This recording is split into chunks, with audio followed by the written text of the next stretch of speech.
nuestros invitados. Gracias. Gracias. Hicimos un pacto y vamos a conversar, porque esto se trata de una conversación. Eso significa que el público tiene licencia para levantar la mano, interrumpir, comentar o polemizar. ¿Cierto, Justo? No. Y polemizar. No, porque esto se trata de una conversación. Ahora empezamos a discutir un poco sobre esta obra y sobre el lugar, porque lo interesante de la propuesta de Gianfranco es que no se puede separar el lugar de la obra.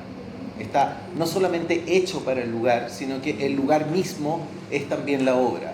Entonces, por lo tanto, no podemos discutir de la obra sin discutir cuál es la propuesta del espacio 218, cómo se define en torno al punto geográfico en que está. Y por supuesto, ya hemos visto este departamento pequeño, hermoso, y uno de sus elementos más importantes es justamente la ventana. De modo que este lugar es por donde está y también es por donde mira. Y justamente es ese proceso del mirar, esa comunicación entre el adentro y el afuera, la que es intervenida mediante una reflexión y también una experiencia por parte de Gianfranco Foschi. Entonces, una de las primeras aseveraciones que uno hace sobre estar en la Plaza de Armas es que es una opción política. Y por lo general, cuando uno lo dice, uno lo tiene que explicar. Todo el mundo dice, sí, por supuesto. ¿Pero en qué consiste esa opción política? ¿Por qué el solo hecho de estar en un lugar es ya político? Y con eso, por supuesto, no quiero decir que 218 no hace nada más que estar. Hace mucho. Pero en el momento de estar, de poner esa cruz en el mapa, ya es una opción política. ¿Por qué? Entonces, conversando con Javiera me apuntó algo, me dijo, sí, lo es, pero lo es desde hace mucho tiempo, incluso antes de lo que nosotros consideramos como la historia natural de este país. Sí, o sea, no sé si se conoce mucho, pero en el fondo la Plaza de Armas, además de ser el punto inicial de cualquier colonia española tal como la conocemos, hay estudios bastante recientes que ya dicen que había un tambo bajo la Plaza de Armas, que es más conocido, pero lo interesante es que la cuadrilla de Santiago está movida, girada, como en 6 grados de una cuadrícula normal de cualquier ciudad española, digamos, en América, y tiene que ver con que es el punto exacto en que se cruza el solsticio de invierno con el solsticio de verano,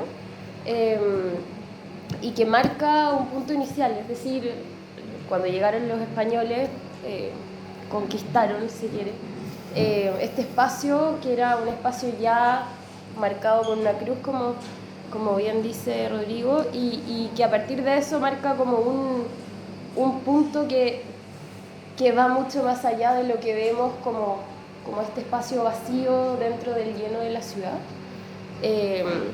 sino que ya nos conectamos como a una geografía, a un paisaje, a un territorio mucho más grande y a un sistema mucho mayor, y es justamente esa articulación con ese espacio el que ya empezamos como a trabajar en este trabajo de la ventana que no ve como en sí mismo. A mí me parece interesante pensar en esa reflexión desde todas esas escalas, como de la escala del departamento, con la remodelación que podemos ver por deformación mía arquitecta, luego con este edificio que es el Portal Fernández Concha, que es icónico en la ciudad, en esta Plaza de Armas, en esta configuración de Amero y en ese sistema también geográfico latinoamericano con entre las dos cordilleras, etc. Me parece súper interesante como hablarlo desde ahí. Bueno, cuando yo te escucho, yo pienso en la superposición. Y que en el continente americano la superposición de por sí ya es un gesto político. Es un gesto político porque hay una cultura que se sobrepone, oculta, tapa a la otra, Y también es político porque en esa superposición hay un percolado que surge de aquella cultura que está tapada por la otra y que empieza a transformar aquella que la tapó, ¿ya? A eso le llamamos sincretismo, entre otras cosas, ¿ya? Entonces, por supuesto, si empezamos con un punto sincrético donde está la cuadrícula racional renacentista europea superpuesta a la medición del tiempo incaico, entonces ahí ya tenemos dos tiempos que están en choque, dos tiempos que van a seguir en pugna. Y si consideramos también que la conquista y que también la conquista y la colonización es robarle el tiempo al otro, interrumpir la secuencia histórica para poder cambiarle la identidad a otro, aquí tenemos un ejemplo de cómo estas capas son testigos de ese conflicto. Y para traerlo acá a esta posición, yo me puse a leer pequeños reportajes sobre el portal Fernández Concha. Llegué a uno de CIPER, donde hacían un recuento feroz. Acá, la cantidad de crímenes, la cantidad de organizaciones, puros emprendedores del mal que están acá, así con negocios en trata de blanca, en tráfico, etc. Y cantaban las penas del infierno. Y 2 días después me tocó venir acá a trabajar un poco con Gianfranco, en realidad yo a conversarle y él trabajaba. Y cuando salimos a comprarnos un completo, resulta que en el pasillo, estos pasillos que son amplios, había una tremenda pichanga. Entonces, claro, no estoy diciendo que el reportaje de CIPER esté mintiendo, ¿no? Pero está sobreponiendo una serie de capas que tienen que ver con una necesidad de percibir a la ciudad y a sus habitantes en función de lo peor que pueden ser.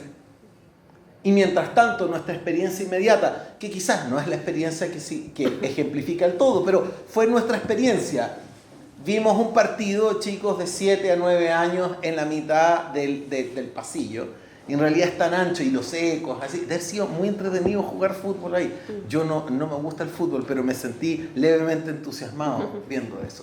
Entonces ahí de nuevo tenemos una superposición. Y ser testigo de eso, no hacer nada, simplemente ser testigo de eso ya nos pone a nosotros en una posición política. O sea, contar esto ya es una manera de revelar eso. Entonces, interesante eso. ¿Por qué? Porque la superposición también se pone acá. Y se pone acá con esta obra. ¿Por qué? Porque el adentro y el afuera no solamente están comunicados. El adentro y el afuera están traslapados. Están traslapados. Yo trataba de explicarle a Javiera una idea que había tenido y que todavía no está bien formada, entonces no soy capaz de explicarla, pero decía que lo que sucede con la ventana es que la ventana comunica con el afuera sin moverse, ¿cierto? Pero la ventana cerrada no interrumpe esa comunicación, porque una vez que se tuvo la experiencia de la ventana afuera, la ventana cerrada permite seleccionar, permite depurar, permite trabajar aquella imagen. Y sucede que lo que hace Gianfranco con la cámara, lo que hace con este papel que está estirado acá donde esquematiza una ventana, es también trabajar, pulir, bruñir, seleccionar el afuera. Y ese afuera está adentro. Entonces, el adentro que ya no se ve está adentro por la memoria, está adentro por ausencia. Y el afuera que ya no vemos está pulido, bruñido, seleccionado y trabajado por quien vio ese afuera. Entonces, en el adentro está el afuera con 2 grados de profundidad. Y eso más o menos es lo que tenemos acá, pero multiplicado, porque tenemos el micrófono, tenemos la cámara afuera, tenemos la cámara adentro, tenemos la pantalla y la pantalla. Es decir, aquí hay una puesta en abismo. La experiencia del ascensor, cuando uno se ve muchas veces, pero la puesta en abismo con un tamiz. porque no vemos el otro espejo, pero sabemos que estamos operando en ese espejo. A mí eso me da vuelta, digamos, constantemente sobre el afuera y el adentro. También me pasa un poco que, también, como desde la arquitectura, la ventana normalmente se utiliza o se proyecta para poder ver, para que entre la luz. Siempre tiene que ver con la luz. Pero en este caso en específico, creo que me di realmente cuenta que no tiene que ver solo con la luz, solo con el ver, sino también con el escuchar. Porque al cerrar la ventana, o sea, lo que estamos viendo son a través de 2 cámaras, pero también a través de 2 micrófonos. Si esto no tuviera micrófonos, como estamos ahora, que está un poco más en silencio, no tendríamos la experiencia del afuera de la misma manera. O sea, se sentiría bastante más lejana lo que estamos viendo ahí en la Plaza de Armas, que si no estuviera, o sea, que si no estuviera ese micrófono afuera para poder escucharlo.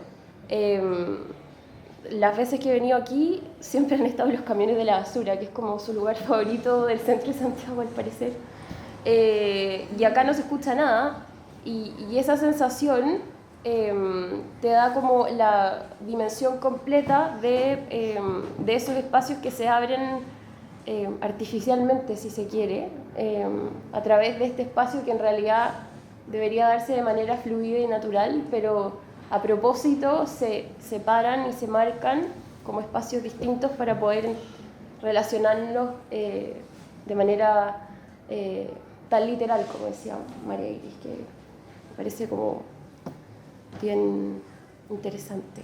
Ahora, aquí hay una operación mental súper clara, ¿no? O sea, el separar, que tú decías, es una operación mental. Cuando uno dice, vamos a intentar comprender algo, hay que separarlo por sus partes.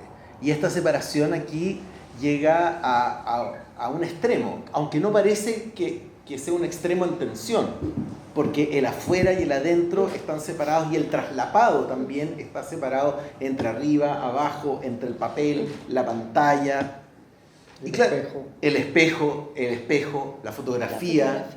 Entonces, en el fondo, son distintas experiencias de lo mismo, pero ojo, no es lo mismo. Claro, no es lo mismo. En ese sentido la exposición está pensada como piezas que funcionan también como una especie de traslape, ya que tú hablas de eso, como que cada pieza te da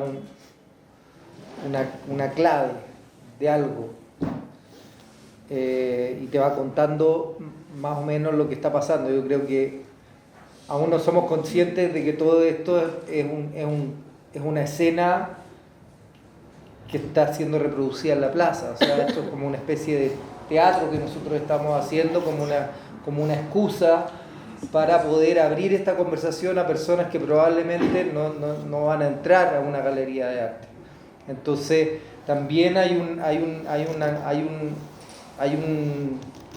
un tema con la ficción que se está generando dentro de este lugar y que se proyecta en la plaza y que ante eso también surgen distintas reacciones. O sea,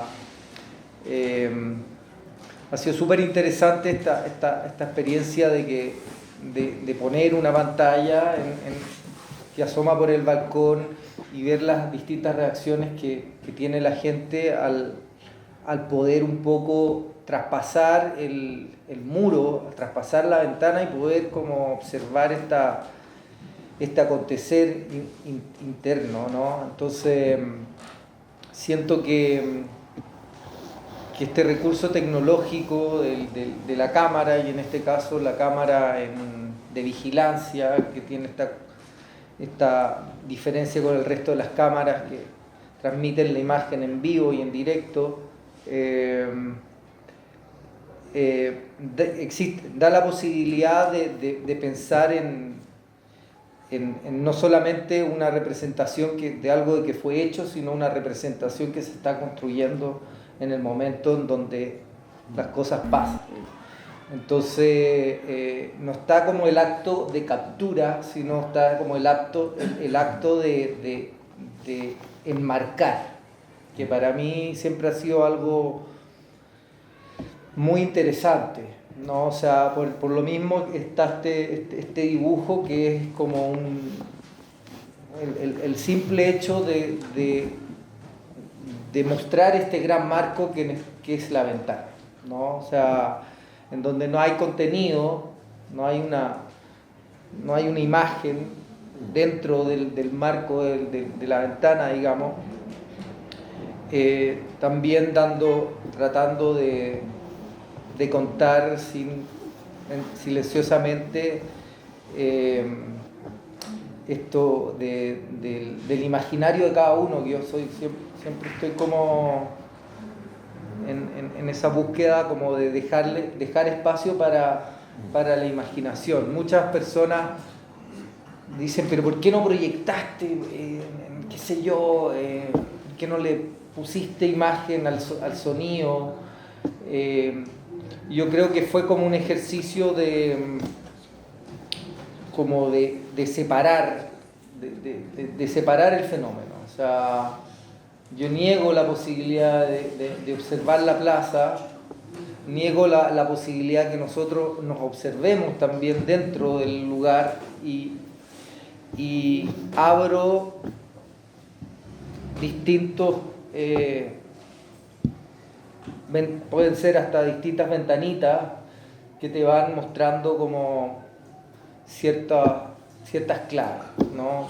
Creo que una de las piezas importantes sería la fotografía, que te da un poco esa imagen de lo que no se ve acá en el interior y que es posible reconocer desde afuera, pero una vez que uno está afuera no puede estar adentro. Entonces ahí hay como una cosa de también como de performática, de qué es lo que tú quieres hacer y cómo todo, o sea, no está esta cosa de poder estar en los dos lugares a la vez, digamos, a menos que haya como que es lo que ha pasado, como que bueno, alguien sale y se ve en la pantalla porque ya sabe que está siendo visto y bueno, y básicamente esta cosa de ver, no ver, de encontrar, de proyectar una imagen dentro de tu cabeza, de traspasar el muro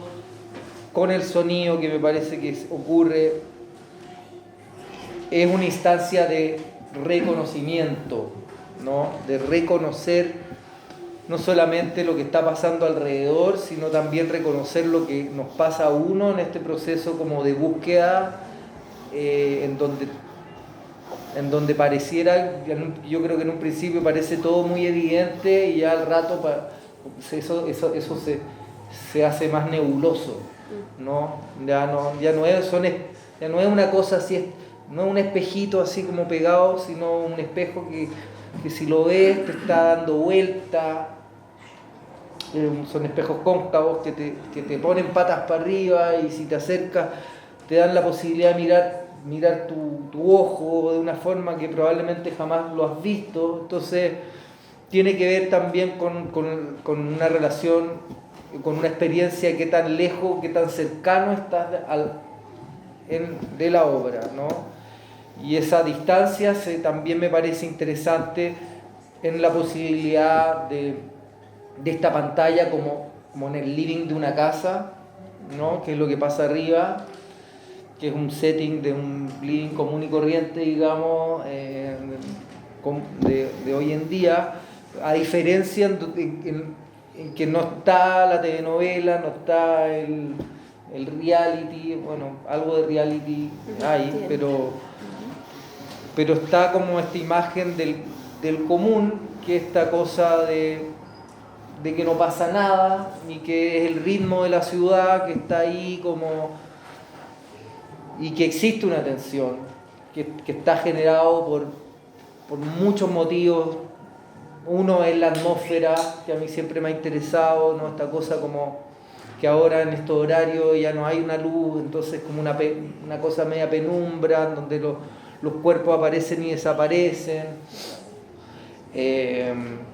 Y por otro lado, bueno, está esta otra invitación que es la ventana que se abre al público, como en la intimidad, que también yo creo que ahí están esos dos mundos como que se encuentran de una u otra manera.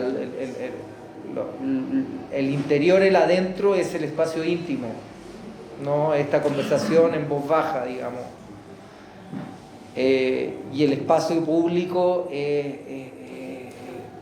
como el otro mundo, son casi como universos que es casi como el cuerpo y el espíritu, no sé, son como dos lugares que coexisten, pero a la vez pareciera que son muy difíciles de encontrarse. Entonces, volviendo a la ventana, para mí es un ícono muy importante porque creo que arquitectónicamente tiene una importancia mayor, ¿no? en cruzar los mundos, ¿no? O sea, sí, una importancia mayor. Pero en el minuto en que tú la intervienes cerrándola, el minuto en que tú muestras la porosidad de esa ventana, incluso cuando está cerrada, y cuando tú utilizas cámaras, que no son cualquier cámara, sino que una cámara en una posición de vigilancia y una cámara de seguridad propiamente tal, y cuando estás hablando de lo que está en vivo, y que en realidad en vivo, ¿qué es lo que es? Sino un tiempo real, y qué es la realidad de ese tiempo. En el fondo acá, lo que está en tensión es la reflexión sobre la estructura de la fachada, pero también la reflexión sobre pensar la imagen en una era de vigilancia, en un lugar de hipervigilancia. Entonces, tú estás jugando con el vigilar, pero no en una prisión. O sea, estás mostrando cómo el centro de Santiago está siendo vigilado como una prisión y estás usando ese mismo ojo con otro propósito.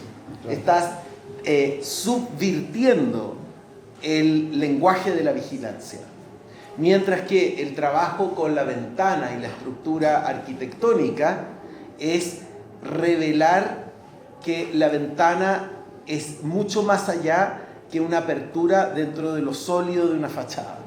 Es decir, está siguiendo la tradición en términos arquitectónicos y está subvirtiendo el lenguaje, digamos, de la vigilancia. Y eso lo encuentro que es muy interesante porque en los años 30, por ejemplo, Magritte pintó una cantidad de cuadros con ventanas enormes. La ventana rota, la ventana que está abierta, pero parte del paisaje está interrumpido por un cuadro que pinta exactamente el mismo paisaje, pero que uno no lo puede ver, sino que uno está mirando al cuadro. Y toda una reflexión sobre qué es lo que pasa con la mirada, qué es lo que pasa en términos filosóficos, pero también qué es lo que pasa en términos fenomenológicos, es decir, cómo funciona la mirada.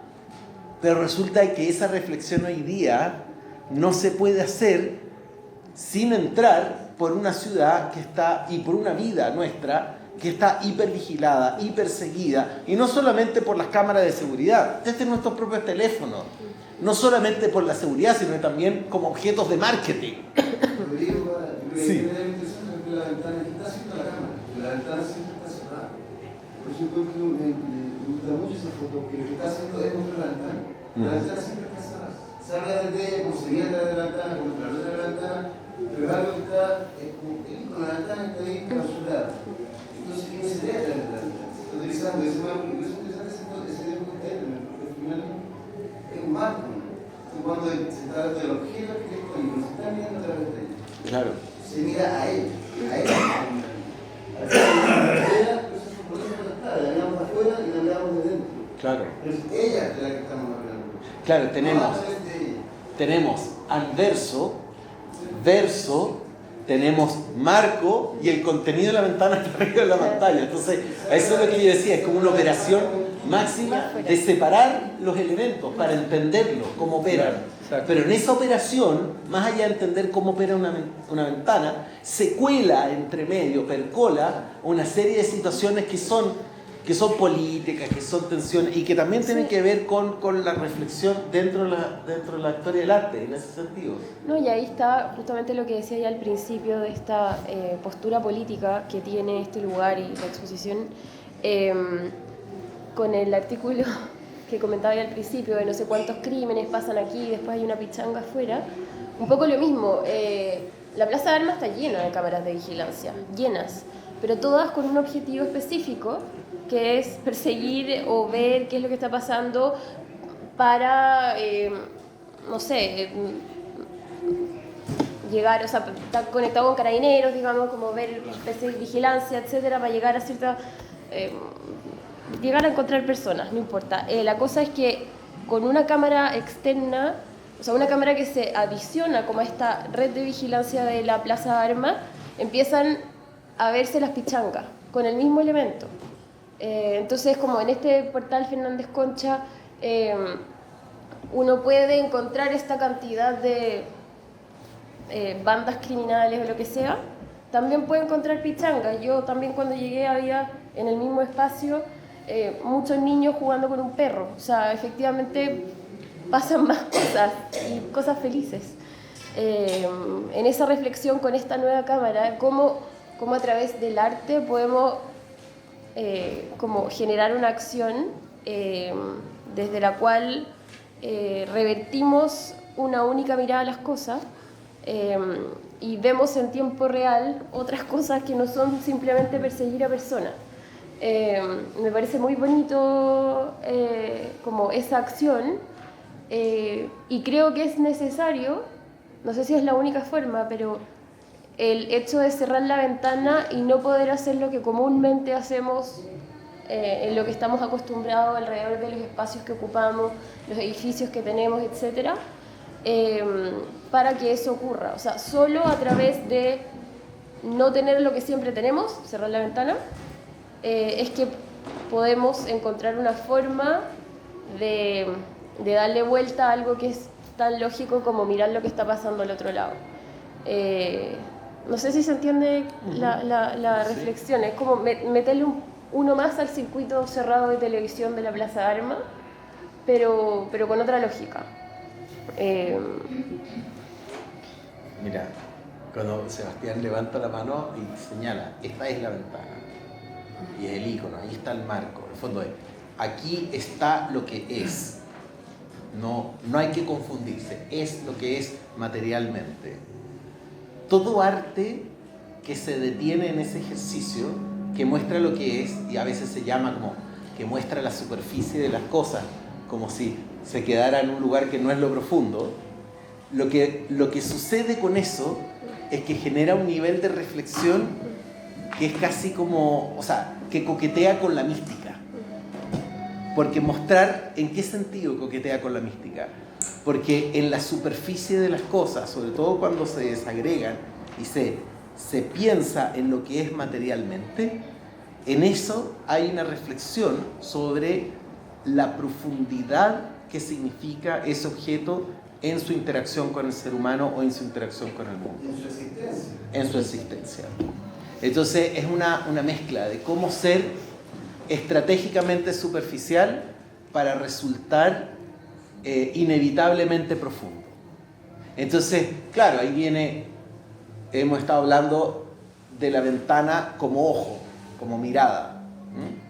También podemos comprender a la ventana como entendimiento, es decir, la luz de la razón, el mundo de afuera que nos llega, viajamos lejos, el umbral, que cruzamos sin siquiera movernos, con mirar, y eso se exacerba al cerrar la ventana, se exacerba la potencia de este umbral, porque está cerrada. Entonces, recordamos lo que es la ventana abierta.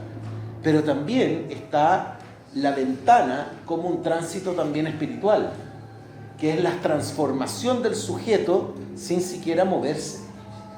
Y, por ejemplo, William Kentridge tiene una obra que es una gran cámara del 2017, es que una cámara pesada y todo, y que se llama Acción. Claro, uno dice perfecto, luz, cámara, acción, pero no, él habla de la acción de mirar y cómo al procesar esas imágenes, no solamente seleccionarlas, sino que trabajarlas artísticamente, se depuran y sucede una acción interior que transforma la ventana el papel, la cámara, es decir, el objeto donde se está trabajando esa imagen, en una especie de talismán. Es decir, se le da un peso que es espiritual. Y lo mismo dice otro gran artista como Bill Viola, que es uno de los referentes preferidos de Gianfranco, Bill Viola, que él dice, bueno, lo que pasa es que la cámara es capaz de cuidar, de celar, de resguardar aquello que llamamos alma o espíritu. Y eso es algo al cual él llega primero por una situación bien pedestre, que es como ve a su madre morir y hace un video. Y después se da cuenta que lo último que tiene de su madre está ahí detenido en el tiempo y está resguardado por esta cámara. Pero después se da cuenta que trabajando más allá de la superficie de las cosas, es capaz de capturar, pero también guardar, resguardar aquello que comúnmente se le llama alma o espíritu, sea lo que sea, pero entendemos que es algo importante, que nos da peso y que está más allá del cuerpo. Entonces es interesante cómo, centrándose en lo físico, se lo trasciende. Eso. Y bueno, o sea, la simplicidad de la ventana también a mí me interesa porque es como, de una u otra manera, es como el primer encuadre. Todo mi trabajo siempre ha estado muy sujeto a lo que pasa dentro de un encuadre, y el simple hecho de mirar por una ventana es eso. Lo que genera la cámara es la capacidad de memoria, ¿no es cierto? Y es la posibilidad de que las imágenes trasciendan en el tiempo. Pero la ventana por sí mismo recorta. Y ese gesto y esa posibilidad de recorte para mí es esa posibilidad de poder de abstraerse de la realidad, y que la realidad solamente por el hecho de que la ventana la encuadra, ya escoge el qué mirar, ¿no? Y eso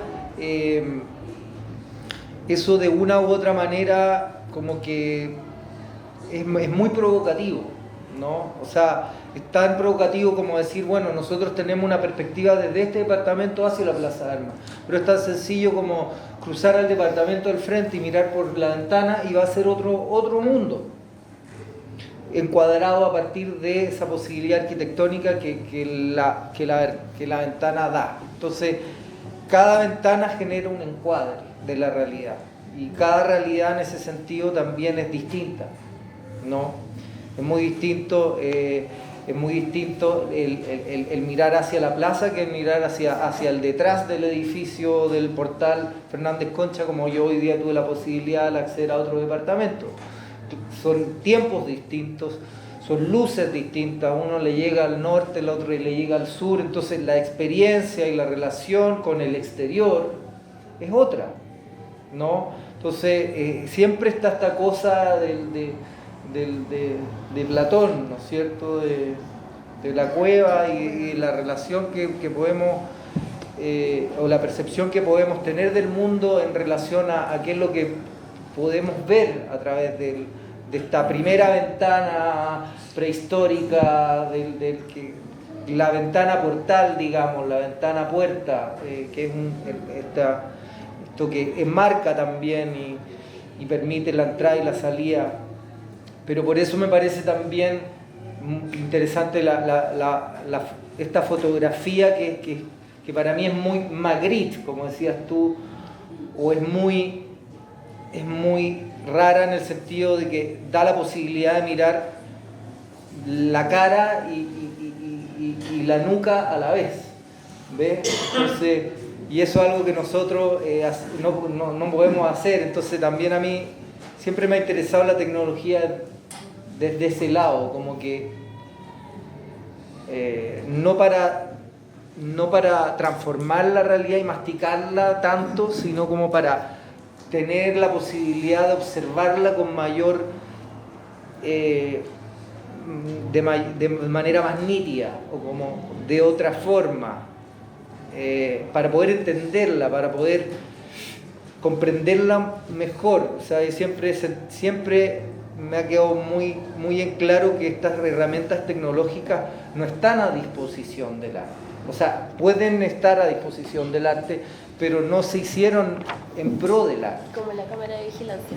Claro, exacto, como la cámara de vigilancia o como cualquier cámara. La cámara fue inventada por un científico porque necesitaba que los estudios que estaba tratando de realizar a través de pulsiones pudieran tener mayor cantidad de datos para poder generar una interpretación más certera en relación a los movimientos, ¿no? Que era algo que la fotografía no era capaz de hacer. Entonces, aquí surge una palabra que para mí es clave, que es esa expresividad detrás de los movimientos y que está muy relacionada con el presente y con la vida. O sea, la vida es movimiento.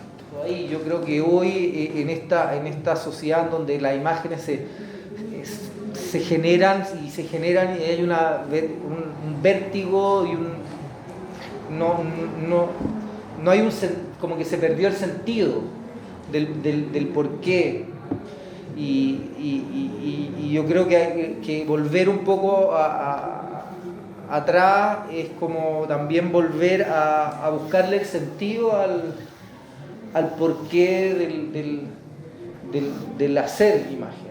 Oye, ¿no? y tú, por ejemplo, esta obra tiene que ver con la sobreproducción de imágenes, con la sobrepoblación de imágenes a la cual estamos sometidos. O sea, ¿este es un ejercicio ascético para ti? ¿De seleccionar lo menos posible? Sí, o sea, para mí ha sido súper liberador porque a diferencia de otras instancias de residencia o de exposición en donde yo he estado trabajando con plazas públicas, por ejemplo, y en donde mi ejercicio era grabar, más que cualquier otra cosa, grabar. Entonces eso para mí significaba despertarme a las 2 de la mañana, mirar por la ventana, estar 2 horas ahí mirando y encuadrando y reencuadrando, y después en la mañana y después a la tarde y moviéndome, y así como con mucho interés, pero a la vez, claro, al final tú tienes un cuerpo de imágenes que tienes que reenfrentar en otro momento para poder interpretar, o sea, y para poder llegar a algo. Y en este caso yo como que solté eso, ¿no? Y lo solté en el momento de decir, bueno, yo pienso la exposición más como una especie de estudio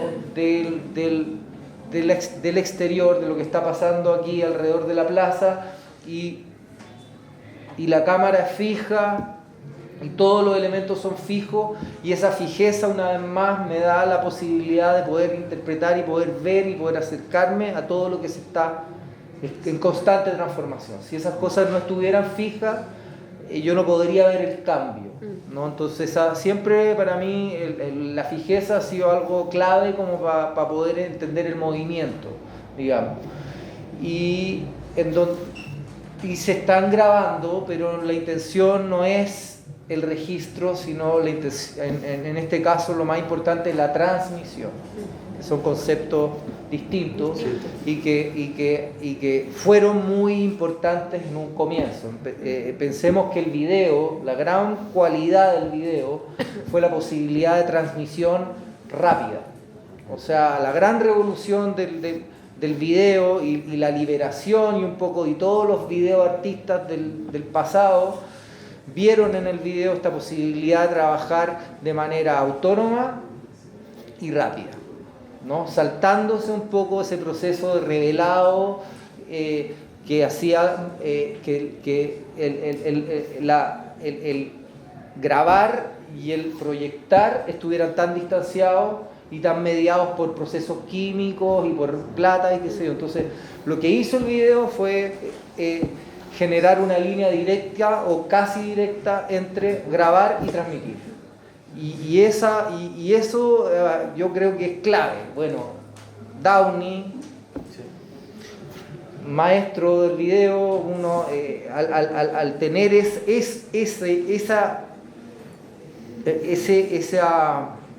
información tan clara, que el problema de la saturación de imágenes y del de producir de imágenes y de tener un celular, cámara en el bolsillo, es que se pierde un poco la noción de, como hablaba antes, de qué es lo que provocan. Entonces, en ese momento, estos artistas tenían, a mi parecer, una claridad muy profunda de lo que la tecnología podía generar en la realidad, ¿no? Y en este caso, por ejemplo, de Downey era esta posibilidad de trabajar y de generar imágenes de pueblos que no habían sido documentados y mostrárselo a otra tribu un poco más allá. Entonces también está esta cosa de cruzar los mundos a partir del video por esta también miedo al reconocimiento entonces cómo el video es una herramienta para generar una interculturalidad o una noción del otro. Y eso para mí han sido como gestos o obras o procesos de trabajo que han sido muy importantes y que creo que hay que volver como a releer y a revisitar. Bueno, acá hay una relectura. El lenguaje de la sospecha está siendo releído. Claro. O sea, y el lenguaje también de lo íntimo también está siendo subvertido. Con el adentro y el afuera, naturalmente se está haciendo subvertido. Pero yo creo que lo más potente en términos de tensión, y no me refiero a eso con logro artístico, sino que justamente la línea que tú estás diciendo, o sea, utilizar la tecnología como parte del vocabulario artístico. Tú estás tomando acá un vocabulario de seguridad, una presunción de sospecha, y lo estás subvirtiendo, le estás dando otro valor. Entonces también estás trabajando con el otro, pero ya el otro no como una amenaza, sino que el otro como una proyección del uno y el otro también como algo por conocer. Bueno, yo siempre en todos mis trabajos trato de que no haya una lectura clara y directa del qué es lo que yo quiero transmitir. Todavía yo no lo sé. Yo lo que quiero es generar un espacio para que el otro pueda entrar, digamos, escaparse un poco de la rutina y meterse en algo como cuando uno ve una película, ¿no? Que es como un pequeño lapsus en donde tú dejas de pensar en ti, en tu día a día y puedes como involucrarte en una historia ajena, y no solamente en eso, porque la historia siempre rebota en ti. Entonces no es ver la película de los amantes, es desde la película de los amantes empezar a pensar en tus historias personales. Entonces yo creo que como un buen libro, digamos, también. Entonces siempre he sentido que nunca he querido tampoco masticar demasiado mi trabajo. Ahora estoy empezando a poco como una nueva etapa, pero por lo general ha sido mucho más qué pasa con los otros en relación a lo que ven o lo que no ven, porque en la negación es una posibilidad. Cerrar una ventana para mí es una posibilidad. No mover la cámara es una posibilidad. O sea, no utilizar el sonido es una posibilidad. O sea, siempre una negación va a abrir otra puerta. Y nosotros estamos, creo, acostumbrados a que todas las puertas estén siempre abiertas. Entonces siempre queremos saturación, color, contraste, sonido, HD, masaje en el poto ahora, no sé, todos los estímulos posibles, porque si no, no nos alcanza. Y yo creo que eso es como querer comerse todos los platos a la vez. No se puede reconocer nada desde la saturación. Entonces cuando empezamos a sacar ingredientes, de repente nos vemos en lo simple existen sutilezas, y esas sutilezas yo creo que todos somos capaces de reconocerlas en mayor o menor grado.